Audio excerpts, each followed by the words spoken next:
Alors, désolé, mais la fenêtre est grande ouverte parce qu'il fait très chaud et que ce matin, il y a eu de l'orage. Du coup, on fait rentrer la fraîcheur. Donc, on entend les petits corbeaux, les oiseaux,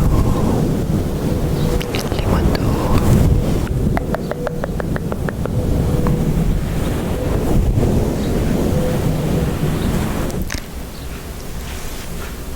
Alors, déjà, pour commencer, j'aimerais faire une FAQ, une petite FAQ. Donc, je mettrai un commentaire épinglé sous cette vidéo où vous pourrez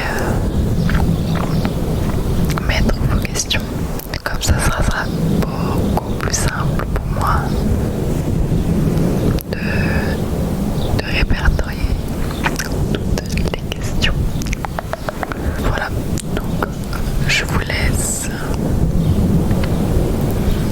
avec vos idées. Je ferai vraiment une vidéo à part pour la FAQ. Vraiment une vidéo spéciale FAQ. Donc, sinon, à part ça, je voulais vous parler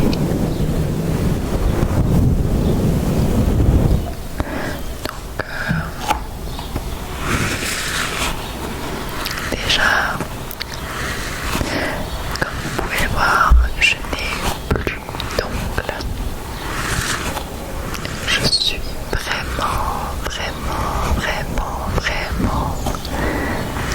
dégoûtée.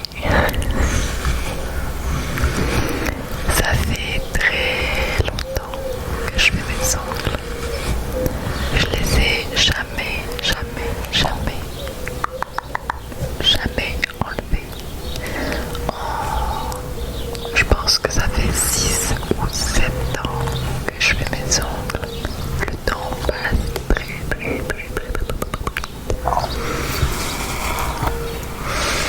Mais bien sûr, il y a une raison.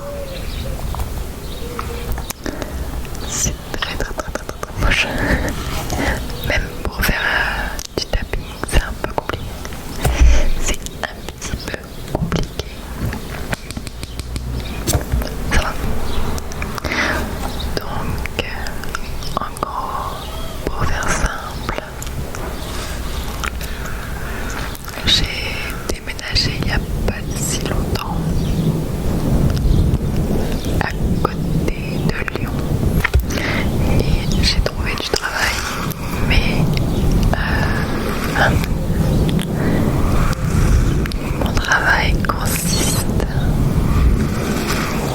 à laver des casseroles, des assiettes, des couverts. En gros, pour faire simple, je suis à la plonge d'un très grand restaurant d'ailleurs. Je vous avoue que quand j'ai postulé à ce poste, on voulait pas me prendre. Alors pas du tout, parce que j'avais pas d'expérience ou quoi. Rien à voir, parce qu'il n'y a vraiment pas besoin d'avoir d'expérience. Mais parce que j'avais pas le profil physique selon les directeurs. Pour eux, j'avais beaucoup plus ma place en tant qu'hôtesse ou serveuse. Ce que je peux comprendre, parce que j'ai toujours fait serveuse dans ma vie. Mais là, j'étais vraiment pris de court. Il me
coupure. Pour ceux qui savent et qui sont dans le domaine, on travaille majoritairement en coupure. Donc on peut faire du 10h-15h et du 19h-23h. Donc c'est très fatigant.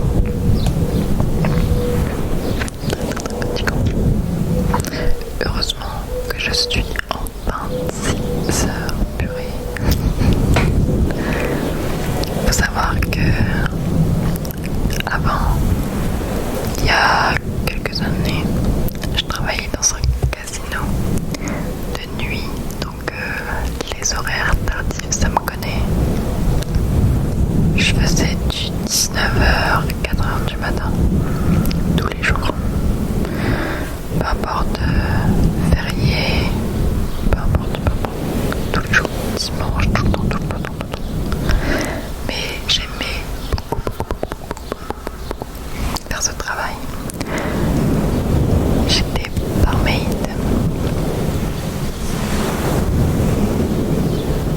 Mais bon, ça reste quand même un monde assez particulier. Bien évidemment. Pour des raisons très évidentes. Et pour ce qui est des vidéos ASMR, je les tourne généralement le mercredi et le jeudi. Ou sinon vraiment je tourne tout le mercredi et le jeudi je fais le montage. Voilà.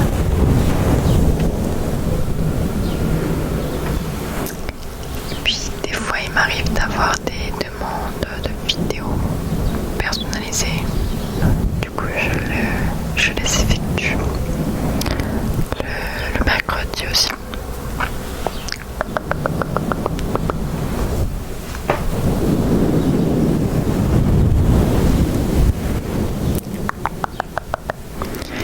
Et à côté de ça, j'essaye de trouver du temps pour streamer sur Twitch et sur TikTok. J'adore streamer.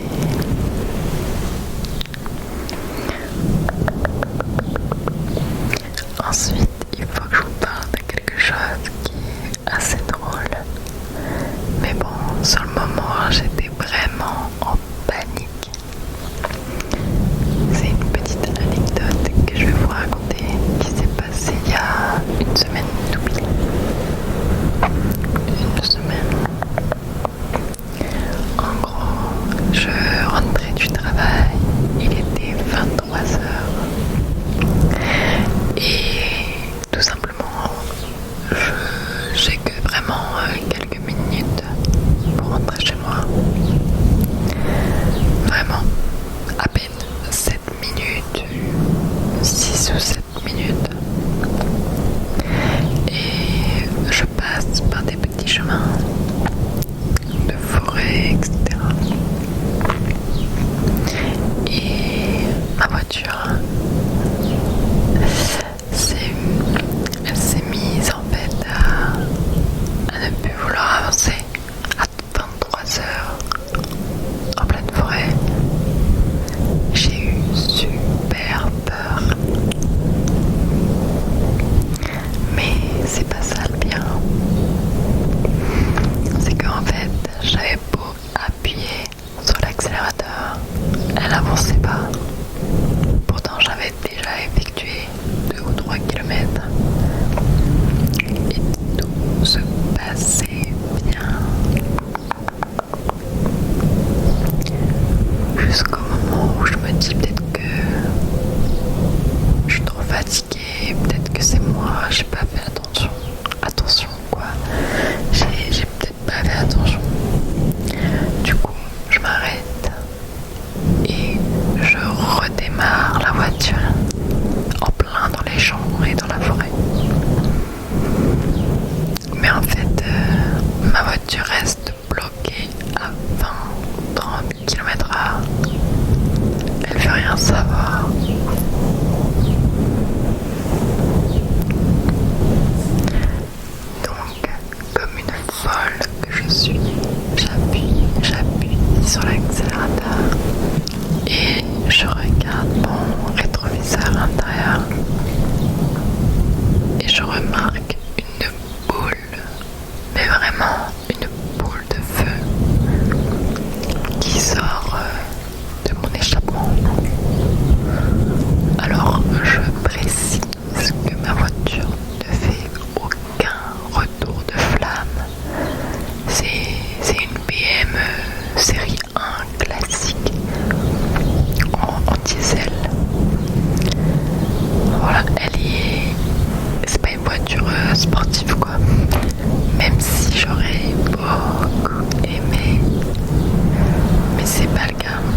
la forêt prenne feu,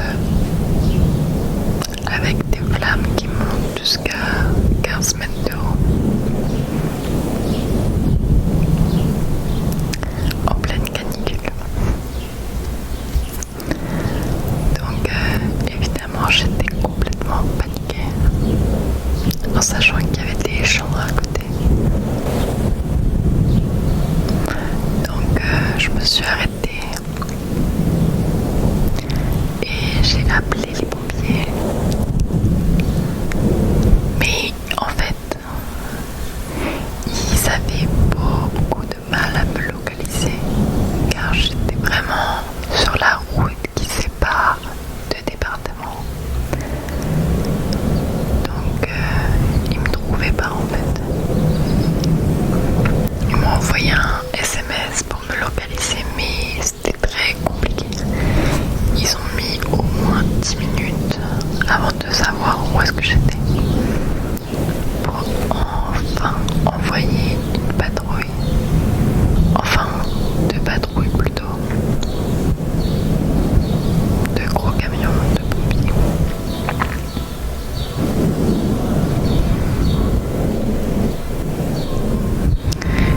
Bien évidemment, quand ils m'ont demandé qu'est-ce qui s'était passé, ils m'ont regardé d'un air mais qu'est-ce qu'elle raconte celle-là? Une boule de feu. Enfin, deux boules de feu, parce que oui, il y avait deux feux qui se sont déclenchés à 10 mètres d'écart.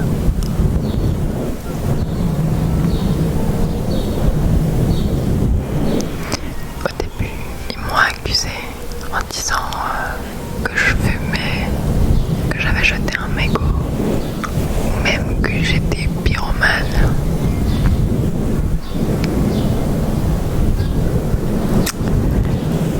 Mais j'étais juste extrêmement fatiguée après le travail. J'avais qu'une envie, c'était de rentrer chez moi. Et puis j'étais persuadée que ma voiture était fichue, qu'elle n'allait plus jamais fonctionner.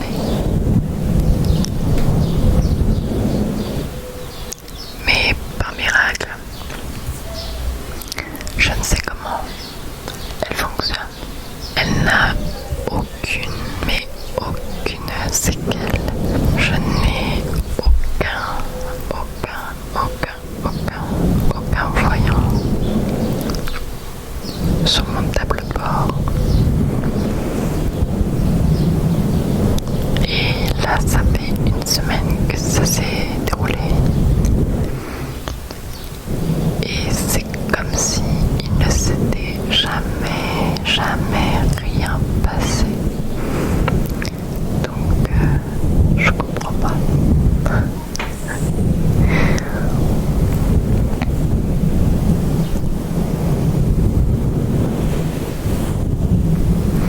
Ce qui m'a énormément frustrée, c'est vraiment que les pompiers ne m'ont pas du tout, mais pas du tout cru, en sachant que eux étaient complètement bleus. Pas tous, bien évidemment, heureusement, mais il y en avait quelques-uns qui étaient complètement arrachés. Ils sortaient d'une fête, de ce qu'ils me disaient. C'est complètement absurde ce que je vous raconte, mais je vous jure, c'est la vérité. Je n'arrive toujours pas à comprendre ce qui s'est passé.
je vous fais